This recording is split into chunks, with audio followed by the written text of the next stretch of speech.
kita semua. Kami dari kelompok 6 dari mata pelajaran pendidikan Pancasila yang dibimbing oleh Ibu Laili Hayat.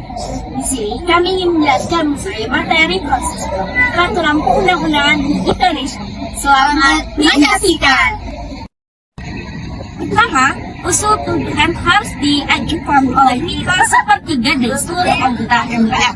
Kedua, usulannya harus tertulis dengan jelas dan mencantumkan pasal mana yang bisa diusulkan untuk diubah.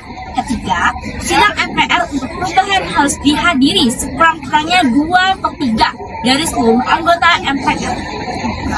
Putusan disahkan jika disetujui oleh minimal 50% ditambah 1 dari seluruh anggota MPR.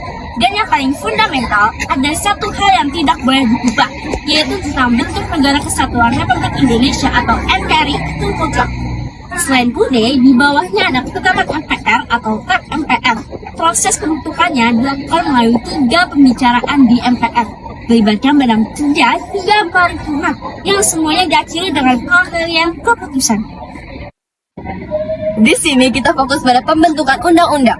Sumber RUU bisa datang dari DPR, Presiden, atau DPD. Jika RUU datang dari DPR, ia diajukan oleh anggota atau badan legislasi dan harus disertai naskah akademik. RUU ini bisa disampaikan ke Presiden, Presiden kemudian menugaskan ke Menteri untuk membahas RUU itu bersama DPR, waktu penugasan paling lama 60 hari. Jika RUU datang dari Presiden, RUU ini disiapkan oleh Menteri terkait, lalu diajukan ke pimpinan DPR untuk dibahas. Kunci utama di sini adalah persetujuan bersama. Setelah dibahas intensif, RUU harus disetujui bersama oleh DPR dan Presiden. Jika DPR dan Presiden tidak setuju, RUU itu gagal menjadi undang-undang dan tidak boleh diajukan lagi di masa sidang yang sama. Ingat, jika sudah setuju bersama, tapi Presiden tidak mengesahkan dalam 30 hari, RUU itu sah menjadi undang-undang secara otomatis. Terakhir, DPD juga bisa mengusulkan RUU, tapi hanya untuk topik-topik daerah seperti otonomi daerah, pemekaran wilayah, dan perimbangan keuangan. Setelah diusulkan DPD, pembahasan selanjutnya tetap dilakukan oleh DPR dan Presiden. Peraturan pemerintah pendek, Perpres dan Perpu. Kita lanjut ke peraturan di bawah undang-undang, dimulai dari peraturan pemerintah pengganti undang-undang. Perpu dibuat oleh Presiden dalam keadaan genting atau darurat yang memaksa. Setelah dibuat, Perpu harus segera dilanjutkan ke DPR untuk disahkan menjadi undang-undang. Selanjutnya, ada peraturan pemerintah atau PP. Ini adalah peraturan yang dibuat untuk melaksanakan undang-undang.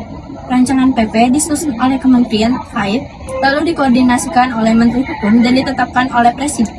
Proses penyusunan meliputi pembentukan panitia antar kementerian dan harmonisasi. Yang terakhir ada peraturan Presiden atau Perpres. Ini dibuat untuk menjalankan pemerintah dan undang-undang atau PP, atau untuk mengatur penyelenggaraan kekuasaan pemerintahan. Sebelum itu, perbedaan mendasar PP dan Perpres dengan UU adalah proses penyusunan PP dan Perpres tidak melibatkan DPR, hanya melibatkan Presiden dan Menteri lembaga yang Peraturan daerah atau Perda.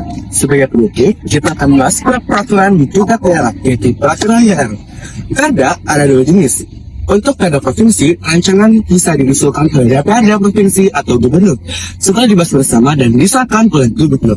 Untuk perda kabupaten atau kota, rancangan bisa diusulkan oleh DPRD kabupaten, kota atau bupati atau wali kota, setelah dibahas bersama dan disahkan oleh bupati atau wali kota.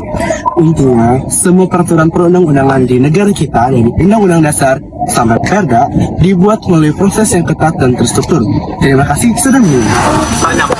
Baik, itu dia penjelasan tentang pembentukan peraturan perundang-undangan yang ada di Indonesia. Semoga yang kami sampaikan dapat berkenan bagi kalian semua. Kami mengucapkan terima kasih dan memohon maaf jika ada kesalahan dalam penyampaian materi. Kami perwakilan dari kelompok 6 mengucapkan wassalamualaikum warahmatullahi wabarakatuh.